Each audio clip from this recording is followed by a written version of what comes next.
1997年、週刊少年ジャンプで連載が始まったワンピース。海賊と冒険をテーマにした独自の世界観が多くの読者に受け入れられ、その人気は日本だけにとどまらず、今や60の国と地域で流通し、全世界累計発行部数は5億部を突破。2015年には最も多く発行された単一作者によるコミックシリーズとしてギネス世界記録にも登録されました。今回は作者尾田栄一郎さんの半生をたどり、なぜワンピースが世界で愛されるモンスター漫画になったのか、そして読者を魅了し続ける秘訣に迫っていきます。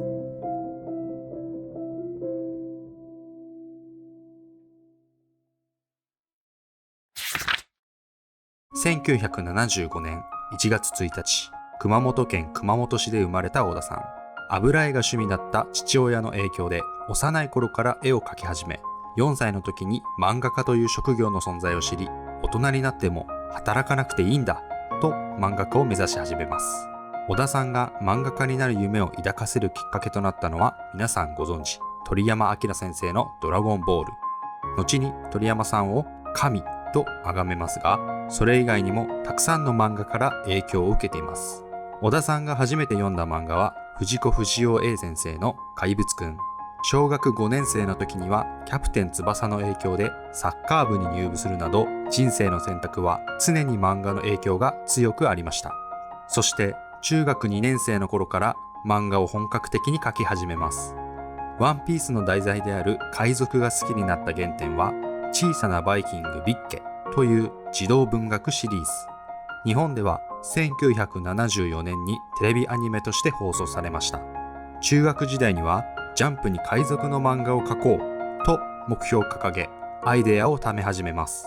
そして小学5年生から始めたサッカーを高校1年生の時にやめ、漫画1本に集中することに決めるのでした。1992年、東海大学第二高等学校在学中に漫画家として嬉しい結果が。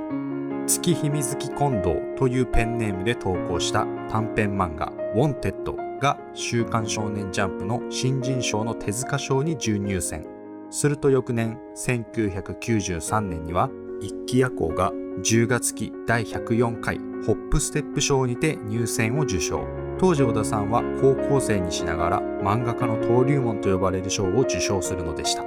余談ですが、高校生の頃尾田さんは熊本市にある鉄板焼き専門店バラ亭というお店でアルバイトをしていました。作中で登場する海上レストランバラティエのモデルとしても有名で、1980年創業の歴史あるお店です。当時尾田さんに指導をしていたという田崎さんによると、尾田さんはよくお皿を割っていたそうです。また朝から仕込んだスープを捨ててしまった事件もあったとのこと。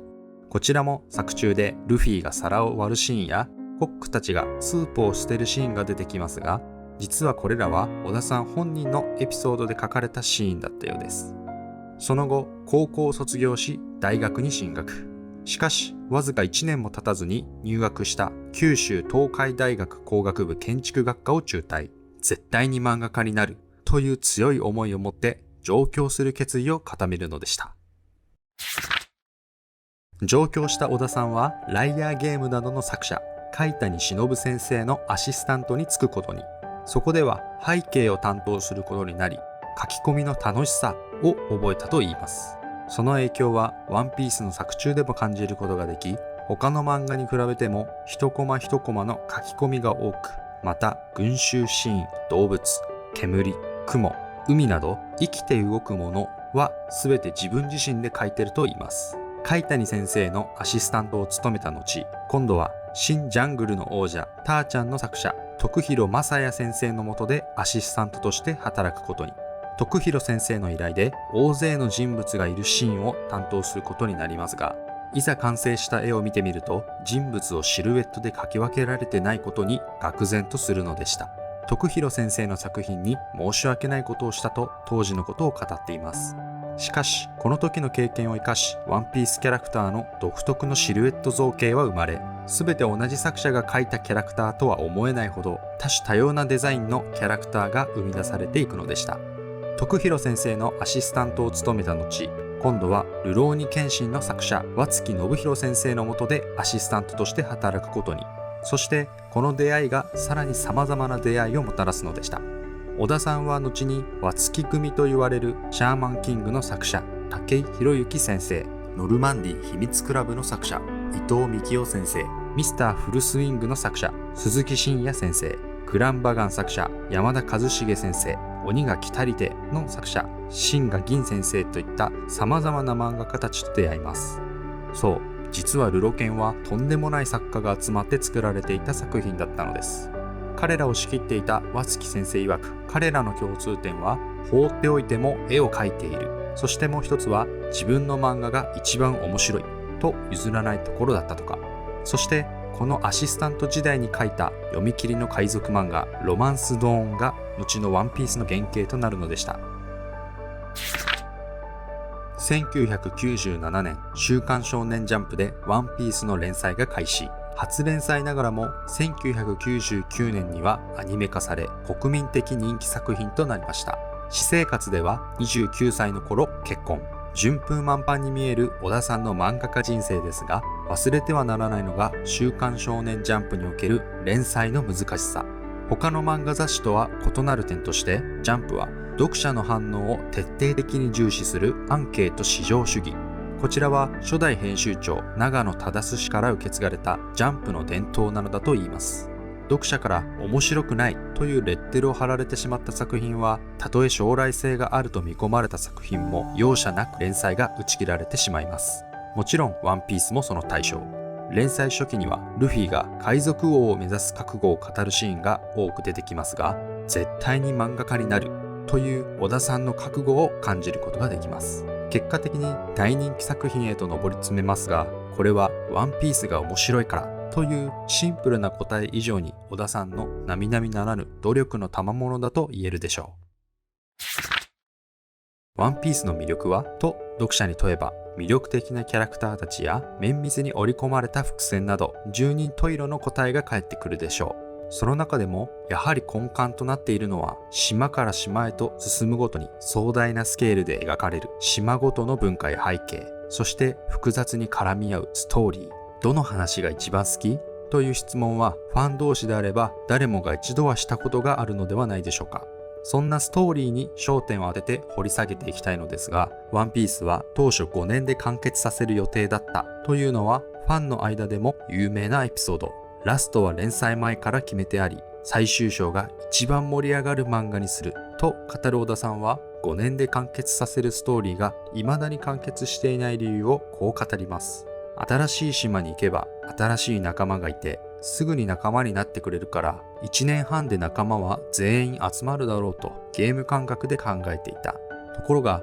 キャラクターたちはゲームではなく人間だった。麦わら帽子をかぶった手足が伸びる人間が現れて、海賊になろうと言われても仲間になってはくれない。相当なエピソードがなければ仲間になろうとは思えない。そこが大きな誤算だった。ラストが決まっている以上、早く最後の絵に行き着きたいという気持ちがどこかにある。しかしキャラクターの気持ちは一人一人丁寧に考えて描きたいし、それを捨て駒のように扱いたくもないから、いざ描くとなるとどうしても長くなってしまう。そんなキャラクターの思いを大事にする小田さん。主人公であるルフィについては次のように語っています。ワンピースの主人公とは長い付き合いになると思ったので、作り込まずに自然に描けたキャラクターがルフィとなった。しかし作り込まなかった分、本当の姿も模索していた。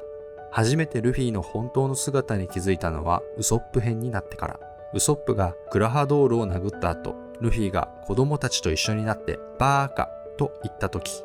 あ、ルフィって子供なんだと気づいた。それまでは17歳の冒険好きの少年という設定が頭の中にあり、理屈でごちゃごちゃとキャラクターを考えていたのだが、ルフィは自分の理想の子供を描けばいいんだと気づいてからは、ルフィは勝手に動き、喋り、笑い、怒るようになっていったと。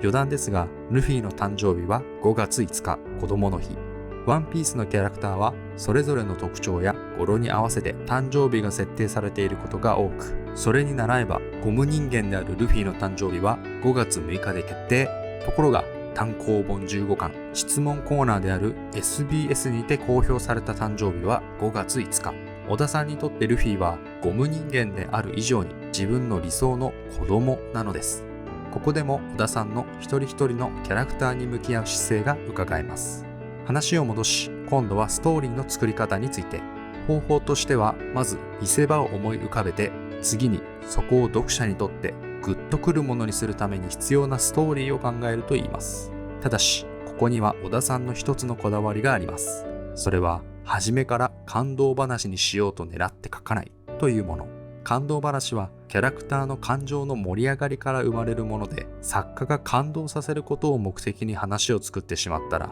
キャラクターを押しつぶしてしまう。作中には涙を流すキャラクターの姿も印象的ですが、キャラクターが泣くシーンは自分自身が泣けないと涙を流させないと、これまたキャラクターに寄り添った作品作り。またストーリー作りは執念だと考え、どんな話をやろうとも面白くなる術があると信じていると語る小田さん。キャラクターは勝手に動き出すが、その行動の中で一番面白い行動、違和感のない行動が絶対に存在する。その面白い行動を誰かと掛け合わせることでさらに面白くなる。それを執念で見つけ出す。思えばいつもルフィの勝手な行動に振り回されている仲間たち。しかし、その勝手な行動はルフィにとっては自然で間違っていないもの。物語の序盤では様々な事象が起こりますが、バラバラなピースはやがてつながっていき、最後には読者も予想できない大きなパズルが完成します。その見事な伏線回収もワンピースの大きな魅力の一つと言えるでしょ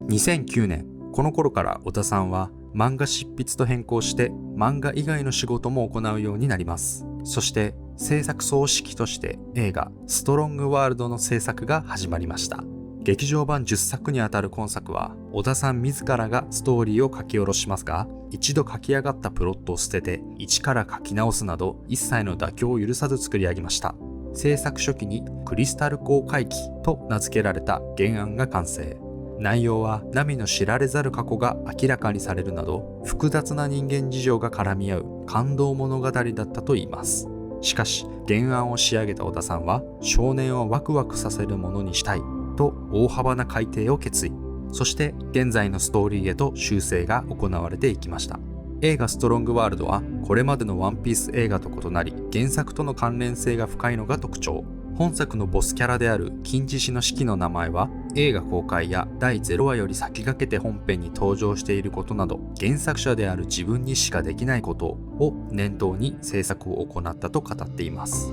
そして何より原作者本人が書くということが大きな話題を呼び、漫画原作のアニメ映画としては当時歴代最高記録の興行収入48億円の大ヒットとなりました。そしてこの作品をきっかけに後のワンピース映画に小田さんは総合プロデューサーとして映画に関わることになっていきます。単行本55巻の映画紹介コーナーでは当時のことをこう振り返る小田さん。この2年半ほんと死ぬかと思いました。連載にもボコボコ穴開けちゃいましてね。いろんな人に怒られましたが、原作も映画も半端な作品だけはお届けしたくないんです。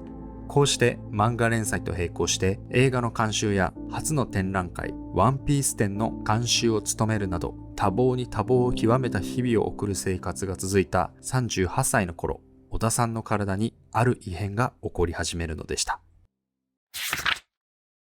2013年、物語はパンクハザード編が終わりドレスローザ編に入った頃、扁桃周囲脳瘍と診断され入院。連載は2週間の休載に。翌年2014年に扁桃腺切除の手術を受けるため2週休載することが発表されました。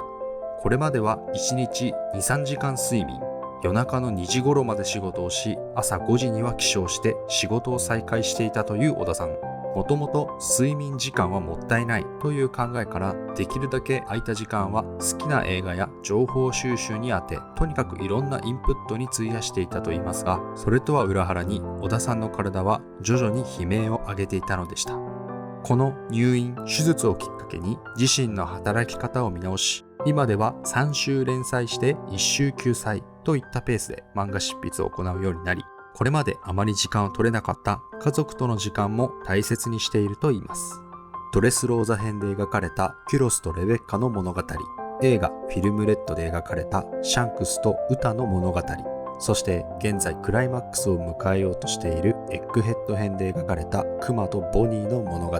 どれも父と娘がテーマの物語で、自分の娘のために自己犠牲も厭わず娘を愛し守る姿が印象的ですが、現在2人の娘を持つ小田さんはどこか自分と重ねて描いているのではないかと思わず想像してしまいます。こうした家族との時間を大切に過ごす中で芽生えた気持ちがどのように作品に落とし込まれたのか想像するのもワンピースの一つの魅力になっているのではないでしょうか。